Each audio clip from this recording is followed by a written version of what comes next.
This MCN video has been produced in partnership with Bikesure Insurance.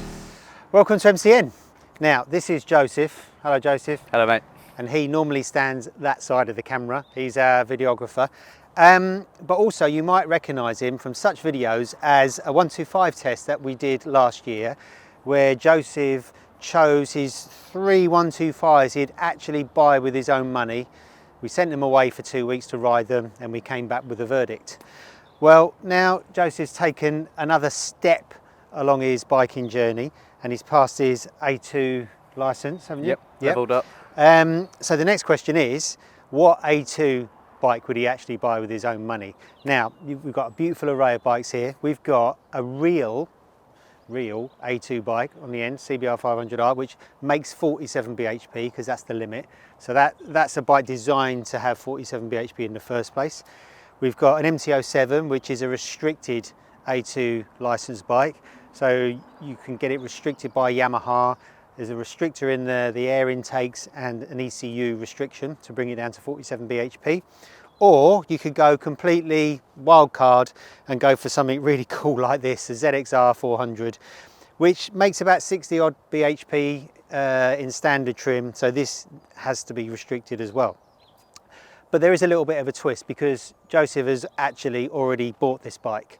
So the question really is has he bought the right A2 bike? So just passing it on to you, mate. So just explain to me, this was your actual choice when you were thinking of buying this bike, wasn't it? So tell me a little bit about the bikes you've chosen. Yeah, I mean, for me, I was debating between either getting a A2 legal bike or a bike that would have to restrict. And the best thing about these two bikes is that was a good bike 5 years ago and this was a good bike 10 years ago. So for someone on a budget like myself, I could go back in time and choose one of them and still be really happy with it second hand. There is new bikes like the Hornet that you could restrict for A2 and the R7 that if money wasn't an option, I think I probably would go as they're like the new class. But for me, on a budget, these two would have been absolutely more than fine.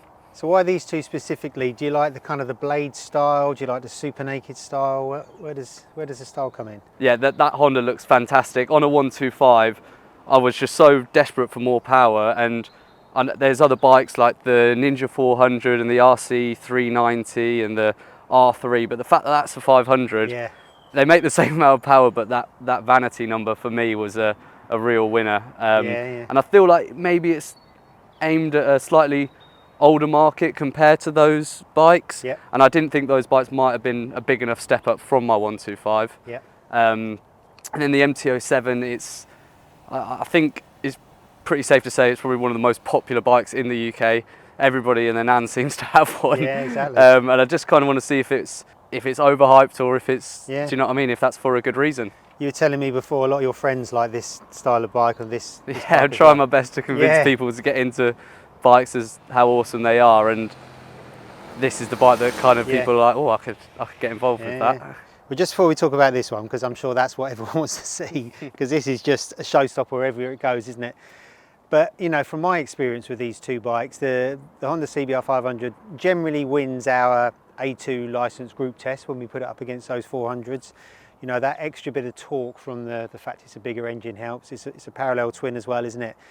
Did the launch of this a couple of years ago and it's one of my most memorable launches just because it's so much fun. It handles so well, it's got an amazing amount of sort of usable power, it's fun, it's revvy, it's exciting.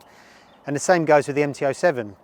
This has been one of sort of the best loved bikes for the past decade almost, and it's just a real, I think it's kind of a modern day RD350 LC, way before your time, but a bit of a hooligan bike. But I am interested, if you let me have a go of it at some point, to see how a restrictor works on this bike, if it's going to take away some of its, you know, this is just a fun bike, will it remove some of the fun? But let's talk about your Kawasaki, because this is amazing. Why are you 23 now? 22.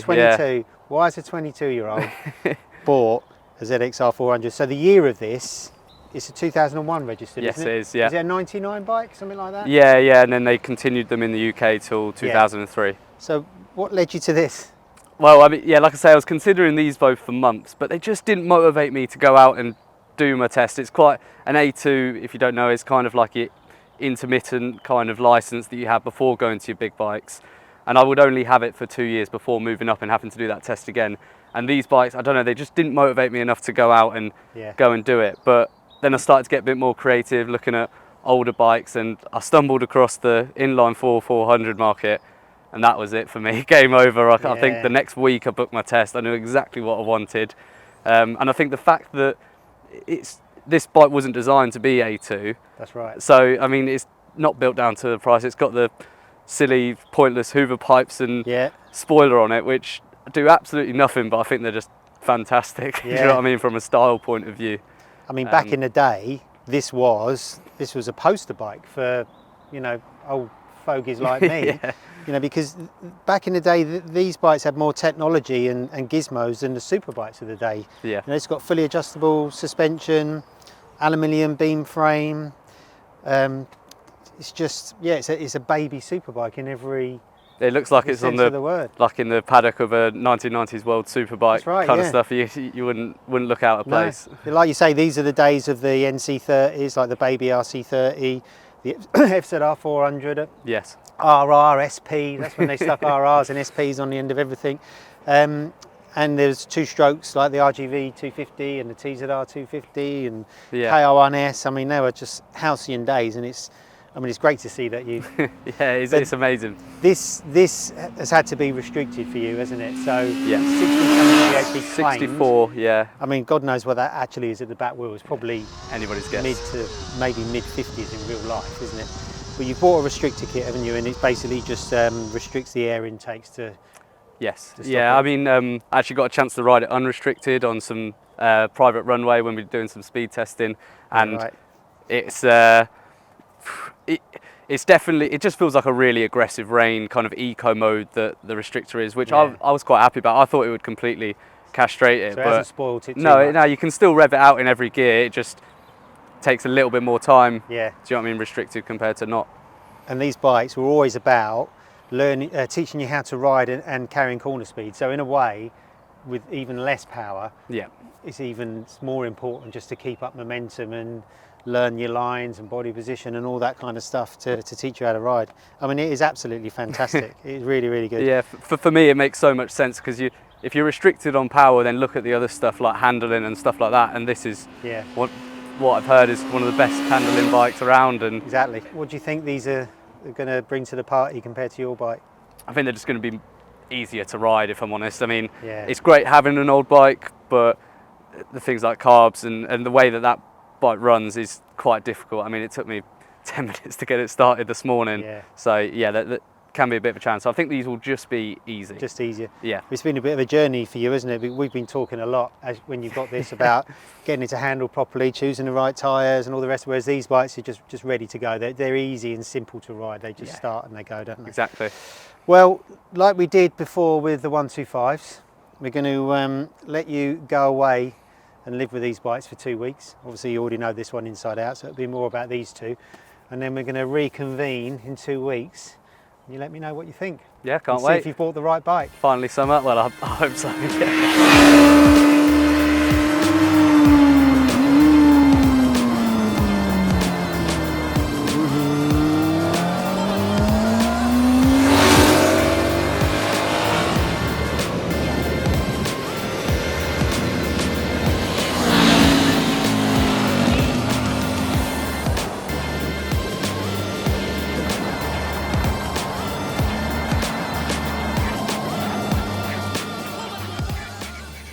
So here we are, Joseph, 2 weeks later. Yep. You've taken these 3 bikes away, and I can't believe what you've done with them. So tell me first where you've been on these bikes. So I thought my main problem with my own bike is it's just not very reliable. So my first chance to ride reliable bikes, I've had a chance to tick stuff off the bucket list. And I took the Honda up to John O'Groats in Scotland, and back in 2 days. And I took the Yamaha to Land's End. So I done the stretch of the UK with these bikes. And how many miles did you do on each? I think I've done 2,000 on the Honda and 1,500 on the Yamaha. Wow. You got it bad. You got the bug, haven't you? I think we can all relate to that when you first get the freedom to be able to travel on a bike, and you've got something with a little bit of power and you can do some miles. That is impressive. So, let's start with the Honda. Yes. What was it like doing all those miles on that? It's I see it more as like a sports tourer. It's so comfortable that even with those 10-12 hour stints on the motorway, that is absolutely fine. And the way the screen kind of deflects the wind around you, it honestly no pain whatsoever. About 100 times more comfortable than this. And yeah, you could just sit there. Yeah, really impressed with the Honda. So on the Honda, you went from Peterborough to Inverness, Yep. round the North Coast 500 to John O'Groats, Yes. and then stayed there. That was day one. Yep. Jeez. And then day two was to finish the North Coast 500 route off and then come back down to... Yeah, that's it. Blimey, that is hardcore. Yeah. And that was just during the course of a weekend? Yeah, that was one night and then back home. Wow. On this. And then what about the MT? Yeah, similar format. So went down this time from Peterborough to Land's End in one day, but I did way more kind of B roads and stuff where this bike kind of prefers to be, and then back round along kind of like Portsmouth, Southampton, and then back up. I thought you were just going to take them around the park. Yeah, that was the plan, but yeah, a little spontaneous. You just keep on riding. Yeah. Brilliant. I love it. So what was the MT like? I think it's quite single-minded. Yeah. On the motorways, whereas this on the motorways just kind of got there so that when you got to the twisty portions, you could have your fun and a bit of an all-rounder. Whereas this, I found it really hard, and it's not a fault of the bike, as to say, just as a naked, having no fairing, no screen, the arm pump you get and the wind buffeting everywhere, I just felt absolutely knackered, even though the journey was shorter on this. It was more hellish than on that. So when you say single-minded, you mean it can't really do distance on No, motorways? it wasn't enjoyable. Sort of a B-road bike. Yeah, I get why it's got the hooligan name. Like if what you want to do on this bike is kind of do really tight B roads, you know what I mean, little clutch up in second, and just have your fun around, then absolutely amazing. But I was just tired by the time I got to the nice roads. So. Yeah. I mean, it's the same on bigger nakeds, on super nakeds. You know, the top speed of any naked, even if it's a Tuono or a 200 horsepower Street Fighter, is about 90 mile an hour, because you can't sustain that kind of speed for any longer. And also it's quite an advantage having cruise control, which this hasn't, because then you don't have to hang on the whole time. Well, not get that arm pump. Get the arm pump, yeah. So here's a question I want to ask you. Yep. This is 47 bhp bike that hasn't been restricted. It makes 47 bhp anyway. And this is an A2 bike that's been restricted from 72 or whatever down to 47. Yeah. So what kind of engine do you prefer? A restricted big bike or a smaller engined proper? The Honda's engine kind of throughout, like it's bottom end, top end, mid-range, it has it all. Whereas I think with the restrictor on this, it's just all at the bottom, and I way preferred. I mean, the Honda, the dash flashes just before redline, and the whole day I spent on this, you just using all of the gears. Yeah. Whereas with the M2, I just found the first 3 gears are really exciting, but the top end is, I don't know if it's the way it's geared or just the CP2 in general. Yeah. Just felt it was a little bit flat at the top. So. Well, I've ridden both of these bikes, so I wholeheartedly agree. I think you should only really restrict a big bike if you're going to keep it for a long time, and maybe de-restrict it, so you sort of got 2 bikes in one over a period of time, or if you just want the kudos of having a big bike. But I think this is much more fun, because it's not neutered at all, is it? It just makes all its power, it's revvy, it's involving, it's exciting. And when I've ridden this, I've ridden a lot of MT-07s in the past. Yes. The bottom end, as you rightly say, is more or less the same as a normal MT-07, and it will wheelie the same as an MT-07. But then the top end is completely neutered by probably the electronics with the ECU sort of flash to make it 47 bhp. And on a runway, of course, I've seen that just over 100. It just it hits the limiter, and this is faster, isn't it? Yeah, so, it just keeps on. So that's that question answered. I think you should buy a bike that is A2 naturally rather than a restricted one. It's good to hear that this is comfortable. I mean, I wish big sports bikes were like this, because this has got proper bars that are high. You're not sort of you're not on your wrist too much, and it's room. If a Fireblade with this dimensions, I reckon Fireblades would sell like hotcakes instead of being something that only Marc Marquez is the right size for. Okay, final question. Yep. This is your bike. Yeah. Did you buy the right bike? Now, I have to say, if I kind of close my eyes, take emotion out of it, it pains me to say that 20 years is such a long time, and I mean, of motorcycle development. Yeah, yeah. And physical age as well. Yeah, it's just so much harder to ride than these bikes. But I didn't know that when I bought it, and when I've been using it and done thousands of miles, it hasn't felt hard to ride. No. It's only when I compare it to modern bikes. And you've ridden that for a couple of 100 miles in between these as well, haven't you? To get I took it out for 45 minutes. The only thing, the smile that put on my face was more than the 35 hours I spent on these bikes, just because it's just so raw. I mean, the sound and the style, and it makes you feel really special. It's a bit of a challenge to ride, whereas these just feel easy. And I haven't really bought a bike for the easiness, and I couldn't recommend it to like a beginner rider or something, because of how these just really flatter you. Do you know what I mean? And make it easy for you. Yeah. But I would say I think I bought the right bike. I mean, it's challenging, but way more exciting. But yeah, if I had my road tester cap on, which I don't, I'm just the cameraman. Dynamically these are better, aren't they? Yeah. But that gives you the biggest thrill. Definitely.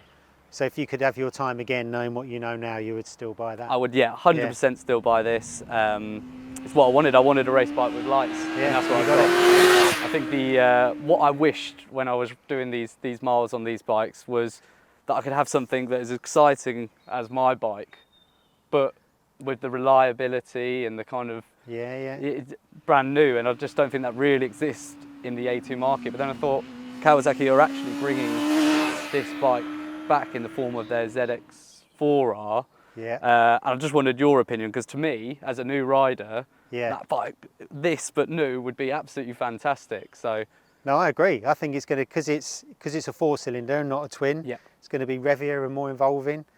The full specs and details haven't come out yet, have they? But it's got some proper power. Something that I'm it will be the modern interpretation of that. So yeah, if you could have your time again, maybe that would be the bike to go for. Not so much for me, I wouldn't be able to fit on it. But no, definitely, let's hope it brings in a lot of new riders. So I know you're not a new rider, but between these bikes yourself, what would you be thinking? I agree with you, as a bike to own and cherish and love and open the garage door to and see, that is just amazing. Everywhere you go on that, you get stopped and people just love it, don't they? And, you could almost forgive the fact it's not the best thing in the world to ride, because it just gives you so much pleasure. But dynamically, I think I agree with you. I'd go for the CBR, with my road test head on. But I think they've done well, because I mean, if you were the designer at Honda and you were told you need to make a comfortable sports bike that's affordable and pretty good looking, I mean, I like the fact that they put the wings on it, and the rear of that looks better than the rear of a 650 CBR. Looks like a BTEC Panigale, but yeah, they've tried, but it's just not the same as this. It doesn't have that proper wow factor. I just want to pull you up on one thing. Oh no! Now, the state of this chain. Oh yeah, that's. It's got tight spots in it. Did you ever lube it in 2,000 miles? Oh, I may have forgotten to. I was straight in the pub afterwards. Well, it's the end of the test. These bikes have got to go back to their importers, unfortunately. I think they're going to breathe a sigh of relief, aren't they? You can carry on with the ZXR. And thank you all very much for watching. It's been really interesting seeing Joseph's journey from 125s. If you've seen our first video onto A2 licensed bikes, so who knows what he's going to get next, but we'll be there to film it, I'm sure. Thanks for watching. This MCM video has been produced in partnership with Bikesure Insurance.